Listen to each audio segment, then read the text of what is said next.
All right, everyone, welcome to our sleep optimization series. And if you remember from last week, we looked at deep sleep and why it's so vital for proper health and proper function. And we learned that it's great for optimal hormone release, like your human growth hormone. We also know that that's how your brain gets rid of all this toxic accumulated waste and toxic materials, activating your lymphatic system. And it also is when your body is repairing its DNA damage. And so deep sleep is vital. And if you haven't read or watched the video on the first series where we talked about why deep sleep is so important, make sure you check that out first before moving on to this one. Now, remember my whole exploration with this is I looked at my Oura scores for my deep sleep, and you can kind of see a picture right here, and my deep sleep numbers were absolutely horrible. You know, they're making up to anywhere from 4% to like 6% of my total sleep time. Really just not cutting it. So I knew I wasn't releasing my hormones optimally. I knew I wasn't getting rid of waste and toxic byproducts. And I knew I wasn't repairing my DNA damage. So I really was on a quest to get this right. And when you're looking at ways, specific ways to increase your deep sleep, a few things that you have to know is that it's complex. There's a lot of things that we have to do to get better deep sleep. And we also know that complexity is the thief of productivity. So we're gonna really break this down to simple, useful steps that we can implement now to change and help our deep sleep. And the first thing that we absolutely need to do to get the best deep sleep as possible is we need to optimize our circadian rhythm. And our circadian rhythm, it's your body's internal clock. And really it affects your hormones, it affects brain function, and it supports alertness and awakefulness during the morning and afternoon. And then it also supports kind of drowsiness and tiredness in the evening and at nighttime. And that's what we want. That's when we know our circadian rhythm is actually healthy. And the daylight or morning sunlight each day kind of stimulates a reset for that circadian rhythm. You know, the circadian rhythm lasts about 24 to 25 hours. It's on this 25 hour clock. And every morning when we're exposing it to light, especially sunlight, it resets the rhythm. And there's a lot of bodily functions that are affected by your circadian rhythm. In fact, your body temperature is affected by it, and you're gonna see peaks in body temperature towards the afternoon, and then it starts to decline, and it gets all the way to its lowest, about 2 to 3 degrees lower at about 4 a.m. And so you have your body temperature that's related to your circadian rhythm clock. You also have pulse rate, blood pressure. Your peak strength is regulated by your circadian rhythm, and your peak strength is at its highest near the later afternoon times, as well as your reaction time and performance. Your production, release of hormones is affected by your circadian rhythm, like your testosterone, melatonin, and things like serotonin and your cortisol. And then also our digestion is regulated by our circadian rhythm. So this 24-hour clock in our body is very, very important for functioning and for deep sleep quality. So we gotta make sure that this is optimized before we can get really good, helpful deep sleep. And the importance of your circadian rhythm is nothing new in the world of health and in longevity. In fact, in 2017, the Nobel Prize winner in medicine was actually awarded to 3 scientists who discovered these special genes that actually control your circadian rhythm. So this is nothing new. There was just a Nobel Peace Prize out there. So this is really a hot topic, and people are understanding more and more on how to optimize your circadian rhythm for proper health and for proper sleep. And melatonin has a huge role in all of this. In fact, if we have a proper circadian rhythm, we're going to have proper melatonin production. And your melatonin is a hormone. It's also known as your sleep hormone that's released by your pineal gland in your brain just above your cerebellum. And it's directly impacted by light. And so in the daylight, that blue light actually blocks melatonin from being released, which is good because in the daytime, we do not want to be drowsy. So those blue light sensors that our brain kind of senses, it blocks, this puts a stop to melatonin, and so we don't get drowsy and we stay awake in the daytime, which is great. And so this really regulates your sleep-wake cycles to the T. And then at nighttime, what's supposed to happen is you get darkness, which actually stimulates your brain. It's a cue to release melatonin, which makes us drowsy and tired, helps us go to sleep and get quality deep sleep. Now, the daylight has a special wavelength of light that's dominated, and that wavelength is basically a blue light. And blue light is interesting because blue light directly blocks melatonin, which again is good. And just as a side tangent, LEDs, like the ones I'm being exposed to right now, LED lights are about 5 times more effective at basically blocking melatonin production than regular incandescent light bulbs, the ones we used to have that aren't as quite energy efficient, but definitely not as great for our health. And so the LEDs, they're 5 times more efficient, so it's great to have these in offices for business owners because it's going to block melatonin production, which is going to keep people awake, but it's probably not the best for the employee's health in the long run, and we're going to talk a little bit more about that. But what we're going to find is that healthy circadian rhythms are going to cause proper melatonin release. So all the steps that we're going to talk about that help you optimize your circadian rhythm are also going to help release melatonin to its natural form, higher in the evening and less in the day.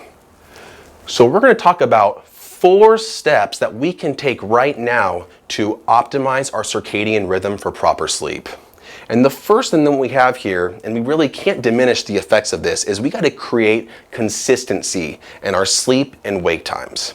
And what that means is it means we need to go to bed and wake up at the same time or near the same time each and every day. And what research shows is that you really want to be optimized, you really want to strive for a less than 1 hour variability.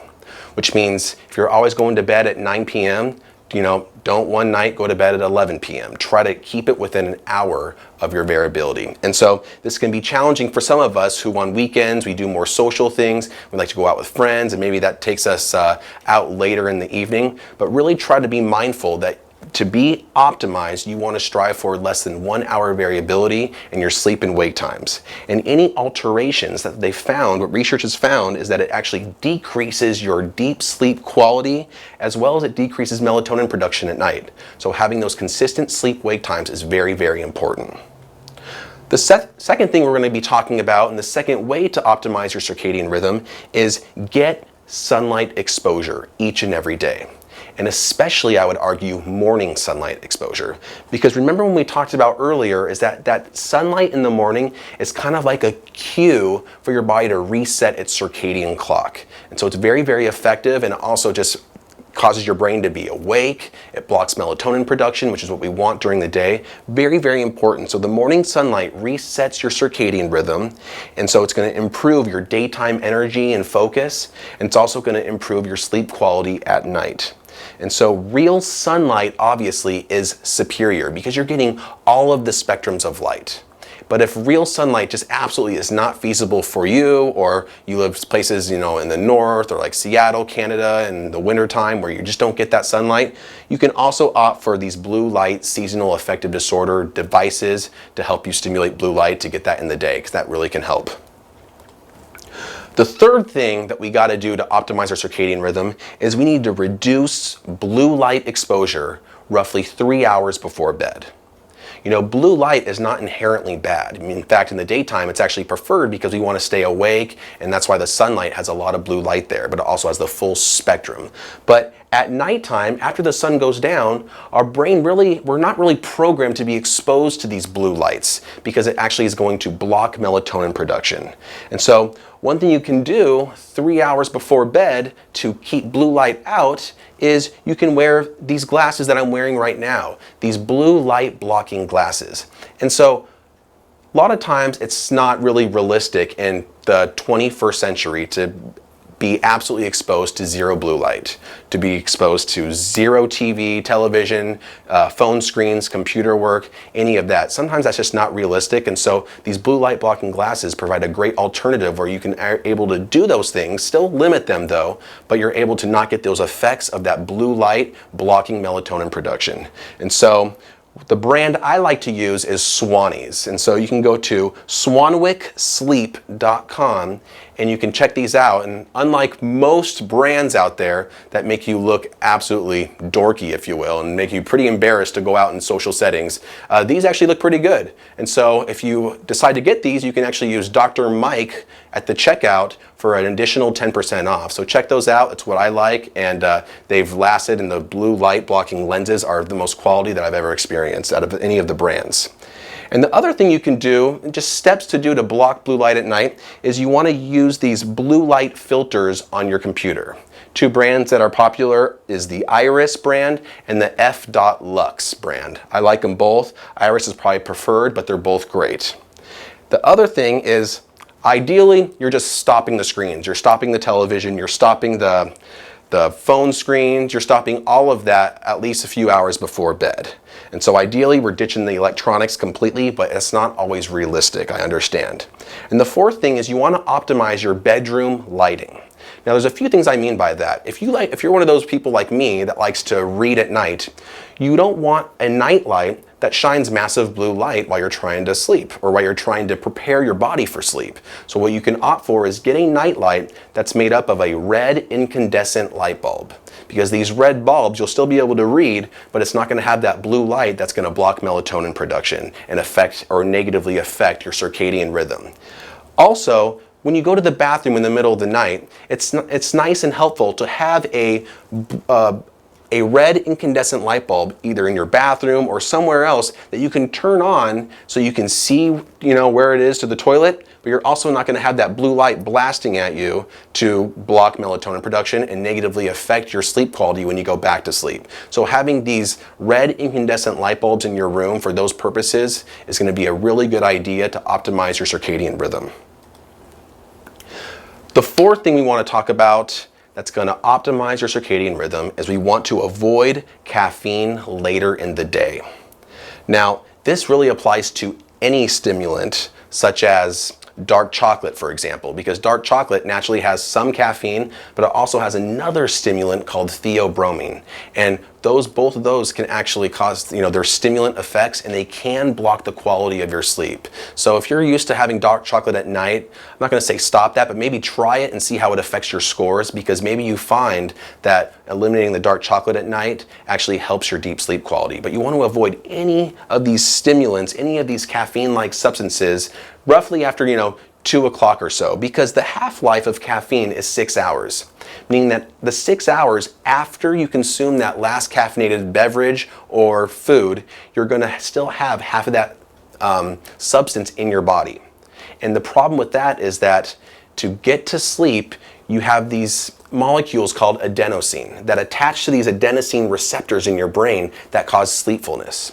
Well, the problem with caffeine is that caffeine mimics adenosine. So the caffeine actually blocks those or binds to those receptors, blocking adenosine from binding to those receptors, which keeps you awake. And so if half of the consumption of caffeine is still in your system 6 hours later, then you're still not going to have those adenosine binding to their proper receptors to stimulate sleep. So caffeine can really be a terrible idea later in the day if we're trying to optimize deep sleep, which hopefully everyone is by now, knowing how important it is for your health and function. And so, in summary, enhancing your circadian rhythm is one of the best things you can do to optimize your deep sleep. It really serves as the foundation of getting the best quality sleep as possible. And we know that deep sleep, we know what it's going to do to your body. It's going to enhance your hormone production, your human growth hormone production, allowing you to regenerate and heal. It's going to enhance your lymphatic system, allowing your brain to clear out dead toxic material out of your system. And it's also going to help you repair your DNA damage, basically overall helping your body regenerate itself in a whole lot better. And so enhancing your circadian rhythm is one of the foundational pieces to getting to that ideal state. And so if you want more lifestyle tips, I would encourage you to download my free book at DrMichaelVan.com with other lifestyle tips and biohacks, if you will. But stay tuned for the next episode of Deep Sleep Optimization, where we're going to be talking about electromagnetic fields and how to avoid those for the best quality sleep possible.